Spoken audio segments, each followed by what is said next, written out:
pain wa ṣùgbọ́n gbà mí tá a bá sọkún ẹ jẹ́ ká máa ríran. Ìbéèrè àkọ́kọ́ ni pé kí ló ṣe Àgbẹ̀kọ̀yà?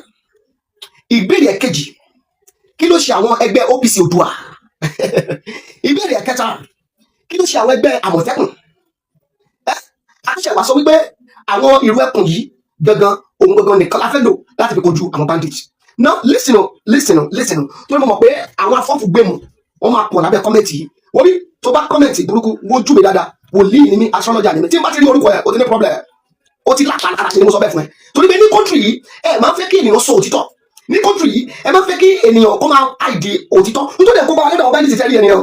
Because nígbà tí ọ̀rọ̀ ìlú ẹkùn yìí bá wá bọ̀ tàbá yìí, I'm very sure báwo la ṣe ni báwo ni àwọn Àgbẹ̀kọ̀yà ṣé wọn wà nídìí ẹ mọ̀ pé listen ẹṣin ọba já mo sọ fún fídíò mi kan ẹṣin ọba já ok fine ẹni tó jẹ́ kó já ó wà ń bẹ̀ o ok ìyẹn náà sáré tẹ̀lé wọn ẹni tí kò fẹ́ kó rí ìyẹn náà wà ń bẹ̀ o ẹni tó fẹ́ kó rí ìyẹn náà wà ń bẹ̀ o nígbà tí wọ́n sọ pé àwọn ìlú ẹkùn yìí nìkan lábẹ́ authorize. Now I want to tell you, do you not think wípé àwọn Àmọ̀tẹ́kùn àwọn OPC yìí àti àwọn Àgbẹ̀kọ̀yà yìí ṣé àwọn náà wọ̀ ní ọgbọ́n àbẹ́rẹ́ àwọn náà wọ̀ ní agbára? Ṣé bí ọ̀pọ̀ ju àwọn tó sá kúrò láwọn Àgbẹ̀kọ̀yà tó OPC àti Àmọ̀tẹ́kùn ṣé báwọn náà ló fẹ́ wà nínú ìlú ẹkùn?